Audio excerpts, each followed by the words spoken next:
ॐ नमो भगवते रुद्राय। अथात्मानं शिवात्मानं श्रीरुद्ररूपं ध्यायेत्। शुद्धस्फटिकसङ्काशं त्रिनेत्रं पञ्चवक्त्रकं गङ्गाधरं दशभुजं सर्वाभरणभूषितं नीलग्रीवं शशाङ्काङ्गं नागयज्ञोपवीतिनं व्याघ्रचर्मोत्तरीयञ्चं वरेण्यम् अभयप्रदं कमण्डलवक्षसूत्राणां धारिणं शूलपाणिनं ज्वलन्तं पिङ्गलजटा शिखामुद्योतधारिणम्। ॐ अस्य श्रीरुद्रस्य प्रश्नस्य अघोरिऋषिः अनुष्टुप्छन्दः सङ्कर्षणमूर्तिस्वरूपो योऽसावादित्या परमपुरुषस्य एषो रुद्रो देवता।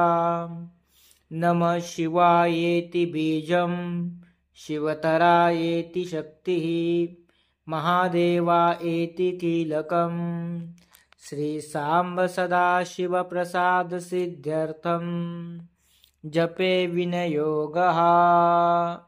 ॐ अग्निहोत्रात्मने अंगुष्ठाभ्यां नमः। दर्शपूर्णमासात्मने तर्जनीभ्यः नमः। चातुर्मास्यात्मने मध्यमाभ्यां नमः। निरूढपशुबन्धात्मने अनामिकाभ्यां नमः। ज्योतिष्ठोमात्मने कनिष्ठिकाभ्यां नमः। सर्वकृत्वात्मने करतलपृष्ठाभ्यां नमः।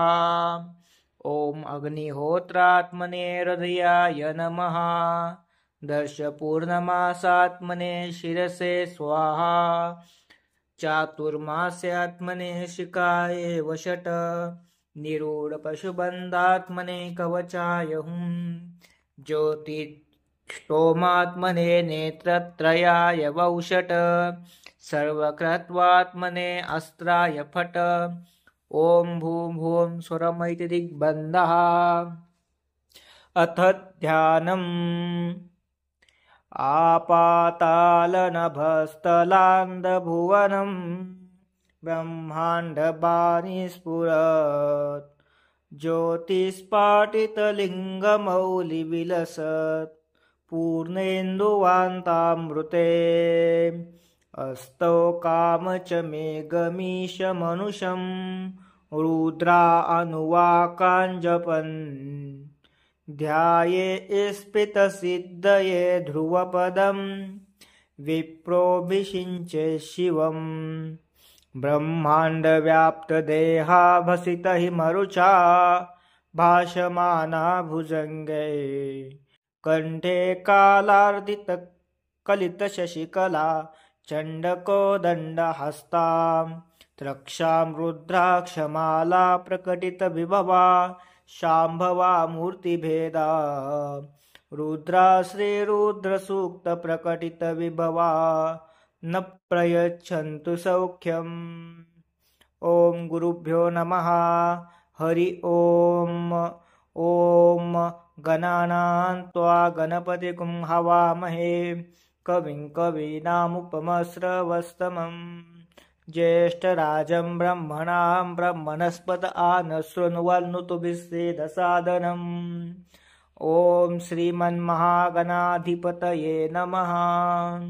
ॐ शञ्च मे मयञ्च मे प्रियञ्च मे नुकामश्च मे कामश्च मे सौमनसश्च मे भद्रञ्च मे श्रेयञ्च मे वशञ्च मे यशञ्च मे भगञ्च मे द्रवणञ्च मे यन्ता च मे धर्ता च मे क्षेमच्च मे धृतिञ्च मे विश्वञ्च मे महञ्च मे सव्वी च मे ज्ञात्रञ्च मे सूसञ्च मे प्रसूञ्च मे क्षीरञ्च मे लयञ्च मे मृतञ्च मे मृतञ्च मे यक्ष्मञ्च मे नामयच्च मे जीवातुच्च मे दीर्घायुत्रञ्च मे मित्रञ्च मे भयं च मे सुगं च मे शयनं च मे शुषा च मे सुदिनं च मे।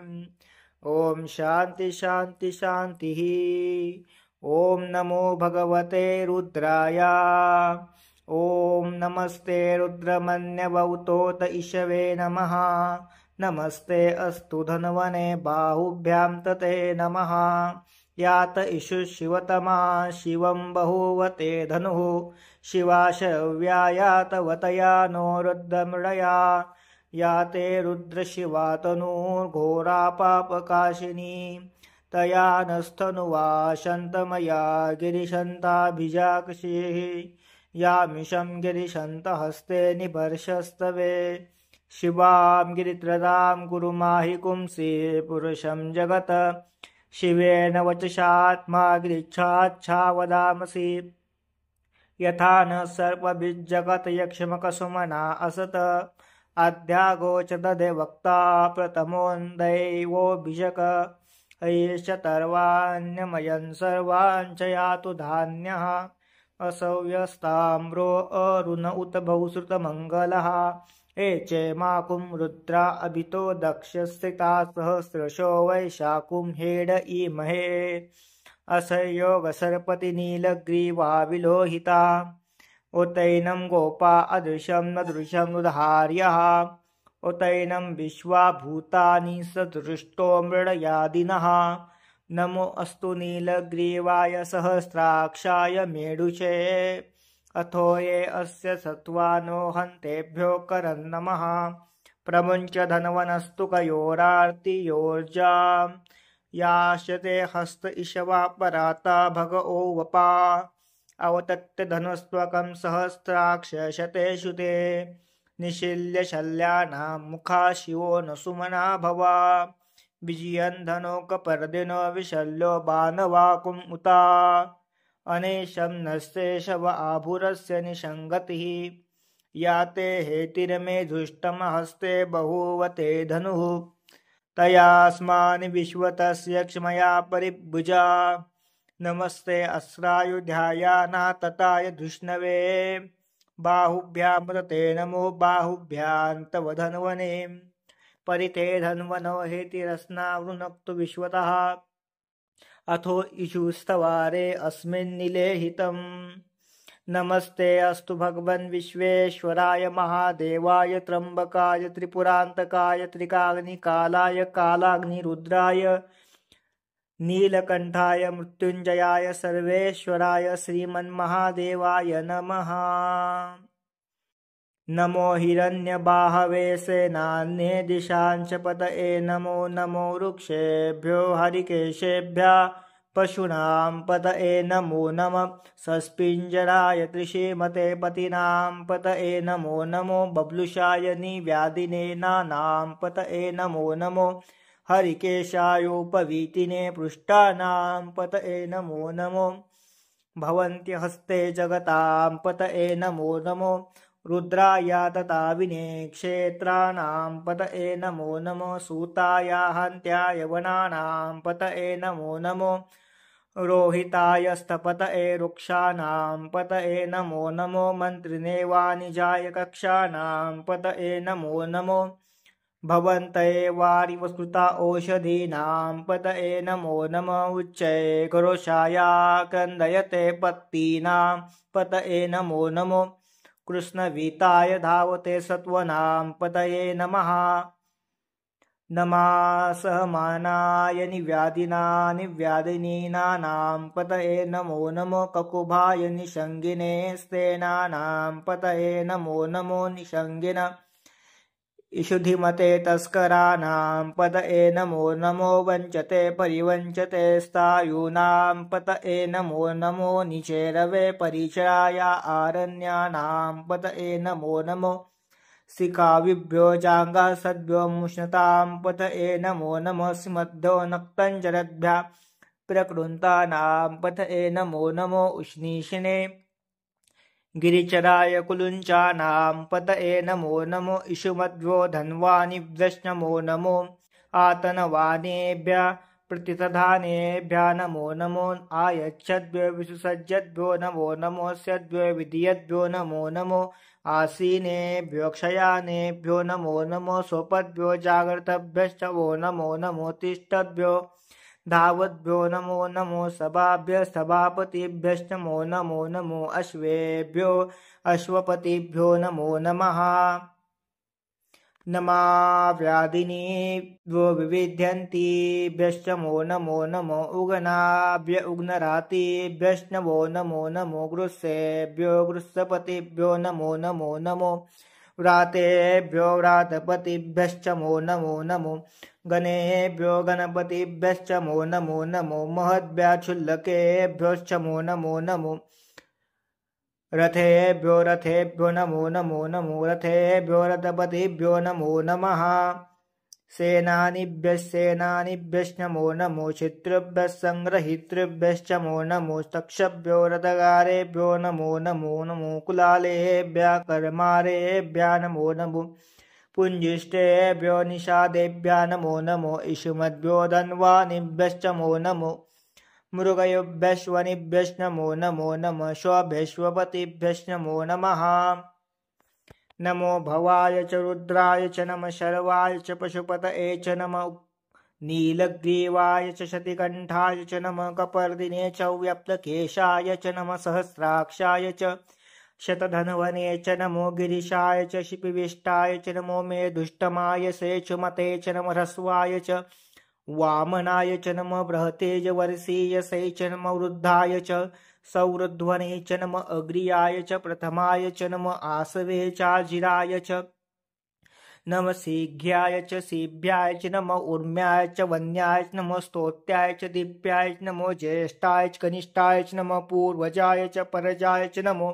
मध्यमाय च बलभाय च नमो जगन्याय च बुद्लियाय च नमो याम्याय च क्षेम्याय च नमो उर्वर्याय च खल्याय च नमो श्लोक्याय च वन्याय च नमो वन्याय च कक्ष्याय च नमः श्रवाय च प्रतिश्रवाय च नमः आशुषेणाय च शुरथाय च नमः शूराय च बिन्दते च नमः वर्भिने तव रूथिने च नमो बिल्बिने च कवचिने च नमो श्रुताय च श्रुतसेनाय च नमो दुन्दुभ्याय च हनन्याय च नमो धृष्णवे च प्रवृषाय च नमो दूताय च प्रहिताय च नमो निषङ्गिने च श्रुतिमते च तीक्ष्णे शवेजाचयाधुने च नमः स्वाधूयाय च नमः सुधन्वने च नमः सुत्याय च पत्याय च नमः काट्याय च निप्याय च नमः शुद्ध्याय सरस्याय च नमो नाद्याय च वैशन्ताय च नमो कुप्याय च वट्याय च नमो वर्ष्याय च वर्ष्याय च नमो मेध्याय च विद्युतीयाय च नमो इंद्रियाय च तप्याय च नमो वात्याय च रेश्म्याय च नमो स्त्रव्याय च वास्तुपाय च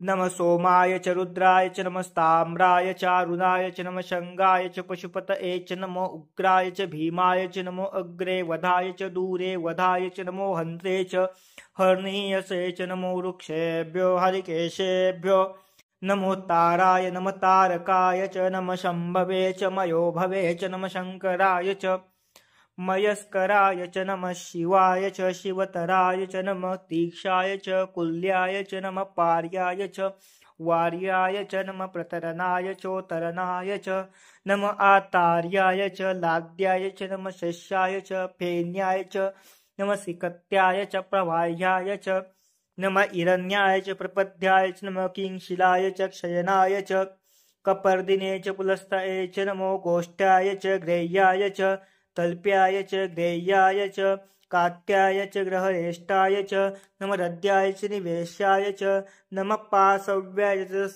च नमः श्लुक्याय च हरित्याय च नमो लोप्याय च लप्याय च नमः ऊर्म्याय च सूर्म्याय च नमः पर्ण्याय च पर्णसद्याय च नमो प्रगुरमाणाय च भिन्नतेज नमः अकिन्दते प्रकिन्दते च नमो वा किलकेभ्यो देवानां हृदयेभ्यो नमो विचिनक्केभ्यो देवानां हृदयेभ्यो नमो विचनभक्तेभ्यो देवानां हृदयेभ्यो नमः आमिहर्तेभ्यो देवानां हृदयेभ्यो नमः आनिहर्तेभ्यो देवानां हृदयेभ्यो नमः आमिभक्तेभ्यो देवानां हृदयेभ्यो नमः द्रापे अन्धसस्पदे दरिद्रनीललोहिता येषां पुरुषां नामेषां पशूनां माभेर्मारो मोहेषां किञ्चनाममत या ते रुद्रशिवा तनु शिवा विश्वाहवेशजी शिवा रुद्रस्य भेषजी तया नो मृडजीवसे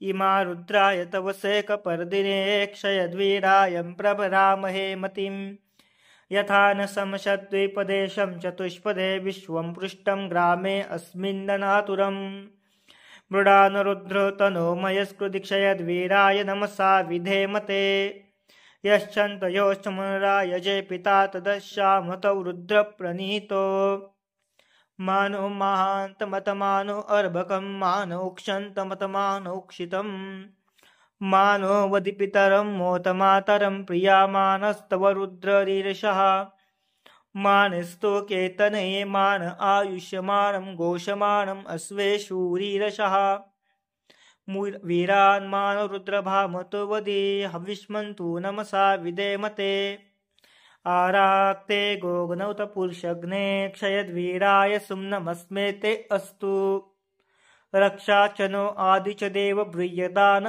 च न शर्म यच्छद्विपरः स्तुये सुदगत सदैवानं मृगन्न भीमहात्ममृगम् मृडाचरित्रे रुद्रस्तवानो अन्यन्ते अस्मिन्निवपन्तु सेनाः परिणो रुद्रस्य हेतुर्भुनक्तु परितेश्यचतुर्मतिरघायो अवस्थिरा मृगयोभ्यस्तनुष्वमिद्भस्तोकायतनियाय मृळया मे दुष्टम शिवो न सुमना भवा परमे वृक्ष आयुधं निधाय कृत्ते वसान आचार पिनाकं विकृताग्रहे विकिरितविलोहिता नमस्ते अस्तु भगवः यास्ते सहस्रहेतयो नमस्मन्निवपन्तु ताः सहस्राणि सहस्रदा बाहोस्तव हेतयाः ताशानीशानो भगवत्पराचीनां काकृति सहस्राणि सहस्रशो ये रुद्रा अधिभौम्यां तेषां सहस्रयोजने वधन्वानि तन्मसि नीलग्रीवाशदिगण्डाक्षर्वा अधक्षमाचरा तेषां सहस्रयोजने वधन्वानि तन्मसि अस्मिन् हत्तर्नवे अन्तरिक्षो भवा अदे तेषां सहस्रयोजने वधन्वानि तन्मसि नीलग्रीवाशदिगण्डा दिव्यरुद्रा उपस्थिताः तेषां सहस्रयोजने वधन्वानि तन्मसि ये वृक्षेषु सस्पिञ्जरा नीलग्रीवा विलोहिता तेषां सहस्रयोजने वधन्वानि तन्मसि ये भूतानादिमहीपतयो विशखासकपर्दिने तेषां सहस्रयोजने वधन्वानि तन्मसि ये अन्येषु विविध्यन्ति पात्रेषु पिबतो जनान् ये पतां पतिरक्षैलवृदा व्यवृदः तेषां सहस्रयोजने वधन्वानि तन्मसि ये तीर्थानि प्रचरन्ति सुखावन्तो निषङ्गिनः तेषां सहस्रयोजने वधन्वानि तन्मसि एतावन्तश्च भूयाकुं दशो रुद्रावितस्थिरे तेषां सहस्रयोजने वधन्वानि तन्मसि नमो रुद्रेभ्यो पृथिव्या ये अन्तरिक्षे ये दिवि येषं मनौ वातो वर्षमिषवस्तेभ्यो नमो दश प्राची दश दक्षिणां दश प्रतीचि तीर्थशोधि तीर्थशोर्ध्वास्तेभ्यो नमस्ते नो मृडयन्तु ते यन्तो देश्मो यश्च नो देष्टि तव ओजम्बे ददामि ॐ त्र्यम्बकं यजामहे सुगन्धिं पुष्टिवर्धनम् उर्वारुकमिव बन्धनां मृत्योर्मुक्षेयमामृतात् ॐ अग्ना विष्णु सजोषसेमावर्धन्तु वाङ्गिरः दुग्नैरवाजभिरागतम् वाजश्च मे प्रसवश्च मे प्रयतिश्च मे प्रसितिश्च मे धीतिश्च मे रतुश्च मे स्वरश्च मे श्लोकश्च मे श्रावश्च मे श्रुतिश्च मे ज्योतिश्च मे सुवश्च मे प्राणश्च मे पानश्च मे व्यानश्च मे सुसञ्च मे चित्तञ्च मे आदितञ्च मे वाक्च मे मनश्च मे चक्षुञ्च मे श्रोत्रञ्च मे दक्षञ्च मे बलञ्च मे ओजञ्च मे सहञ्च मे आयुच मे जरा च मे आत्मा च मे तनु च मे शर्मच्च मे वर्मच्च मे दान च मे स्थान च मे पयोदोष च मे शरीरान च मे ज्येष्ठं च आधिपत्यं च मे मन्युं च मे भामं च मे मेमं च मे जयमां च मे महिमां च मे वरिमां च मे प्रतिमां च मे वरिष्मां च मे दीर्घायुं च मे रुद्धिं च मे सत्यं च मे श्रद्धा च मे जगं च मे धनं च मे वशं च मे त्रिषिं च मे क्रीडां च मे मोदं च मे जातं च मे जयुष्मानं च मे सूक्तं च मे सुकृतं च मे वित्तिं च मे वेदं च मे भूतं च मे भविष्यं च मे सुगं च मे सुपदं च मे रिद्धिं च मे क्लुप्तं च मे क्लुप्तिश्च मे मति च मे सुमतिश्च मे शं च मे मयं च मे प्रियं च मे नुकामश्च मे कामश्च मे सौमनसश्च मे भद्रं च मे श्रेयं च मे वशं च मे यशं च मे भगं च मे द्रविणं च मे यन्ता च मे धर्ता च मे क्षेमच्च मे धृतिं च मे विश्वं च मे महं च मे सव्वी च मे नाथं च मे सुसं च मे प्रसूं च मे स्थिरं च मे लयं च मे मृतं च मे मृक्ष्मं च मे नामयच्च मे जीवातुच्च मे दीर्घायुत्रं च मे मित्रं च मे भयं च मे सुगं च मे शयनं च मे सुषा च मे सुदिनं च मे उर्का च मे श्रुता च मे पय च मे रस च मे घृतु च मे मधु च मे सिग्धि च मे सिपतिश्च मे कृषि च मे रुष्टि च मे जैतं च मे अदितं च मे रायी च मे रायच्च मे पुष्टं च मे पुष्टि च मे विभु च मे प्रभु च मे बहु च मे भूयश्च मे पूर्णं च मे पूर्णतं च मे क्षितिश्च मे कुयवाश्च मे यन्त्रं च मे शूषं च मे विहं च मे यवां च मे माशं च मे तीलां च मे मुदां च मे खल्वां च मे गोधूमाश्च मे मसुराश्च मे प्रियङ्गवश्च मे नवश्च मे श्यामाकाश्च मे नीवाराश्च मे अश्माश्च मे मृत्तिका च मे गिरयश्च मे पर्वता च मे सिकताश्च मे वनस्पतं च मे हिरण्यं च मे सीसं च मे त्रिपुं च मे श्यामं च मे लोहं च मे अग्निं च मे आपं च मे विरुद्वतीयाश्च मे ओषधयश्च मे कृष्टपत्यं च मे कृष्टपत्यं च मे ग्राम्या च ये पशव आरण्यान् यज्ञेन कल्पेताम् वित्तं च मे वित्तिश्च मे भूतं च मे भूतिश्च मे वसु च मे वसतिश्च मे कर्म च मे शक्तिश्च मे अर्थश्च मे एमश्च मे इतिश्च मे गतिश्च मे अग्निश्च इन्द्रश्च मे सोमश्च मे इन्द्रश्च मे सविताश्च मे इन्द्रश्च मे सरस्वतीश्च मे इन्द्रश्च मे पूषा च मे इन्द्रश्च मे बृहस्पतिश्च मे इन्द्रश्च मे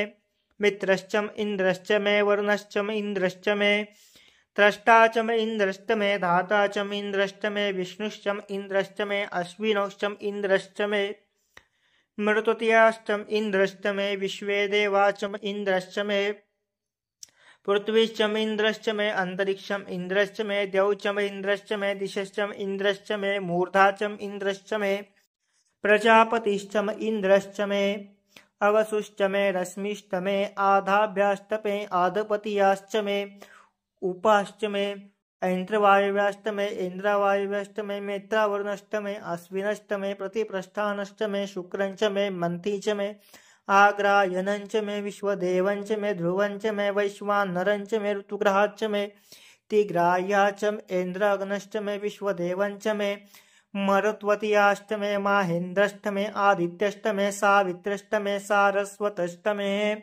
पौष्णश्च मे पात्नीव्रतश्च मे हारियोजनश्च मे इद्मं च मे वैरिं च मे वेदिं च मे दिष्णिया च मे सुवश्च मे चमसाश्च मे ग्रावाणश्च स्वरवष्टमोपरवाश्च मे आधवनी च मे दोनकलशश्च मे वायव्यान च मे पूतभुत्यं च मे आधवनीयश्च मे अग्निधं च मे हविर्ध्यानं च मे ग्रहं च मे सदं च मे पोडाचाश्च मे पचताश्च मे विवृतश्च मे स्वगाकारश्च मे अग्निश्च मे घर्मश्च मे अर्कं च मे सूर्यं च मे प्राणं च मे अश्वमेधं च मे पृथ्वीं च मे दितिं च मे द्यौं च मे शर्करगलयो दिशश्च मे यत्नेन कल्पेतां सामश्च मे स्तोमश्च मे यजु च मे दीक्षा च मे तपं च मे व्रतं च मे होरात्रे अदृष्ट्या बृहद्रतं च मे यज्ञेन कल्पेतां गर्भा च मे त्रिवत्सा च मे त्रिवत्सा च मे त्रिवी च मे त्रित्यवा च मे द्वित्यवी च मे पंचावी च मे पंचावी च मे त्रिवत्साच मे त्रिवत्साच मे तुय्यवाच मे तुय्यवीच मे षष्ठवाच मे षष्ठवीच मे उषाच मे वशाच मे वृषभंच मे वेहंच मे डानच मे धनुंच मे आयुर्यज्ञेन कल्पेतां प्राणो यज्ञेन कल्पेताम् अपानो यज्ञेन कल्पेतां चक्षो यज्ञेन कल्पेतां श्रोत्रे यज्ञेन कल्पेतां मनो यज्ञेन कल्पेतां वाग्ने यज्ञेन कल्पेतां यज्ञो यज्ञेन कल्पेताम् एकाच मे तिसरश्च मे पञ्च च मे सप्त च मे नव च मे एकादशञ्च मे त्रयोदशञ्च मे पञ्चदशञ्च मे सप्तदशञ्च मे नवदशञ्च मे एकविंशतिश्च मे त्रयोविंशतिश्च मे पञ्चविंशतिश्च मे सप्तविंशतिश्च मे नवविंशतिश्च मे एकत्रिशश्च मे त्रयत्रिशश्च मे चतुष्ट मे अष्टोच मे द्वादश च मे षोडश मे विंशतिश्च मे चतुर्विंशतिश्च मे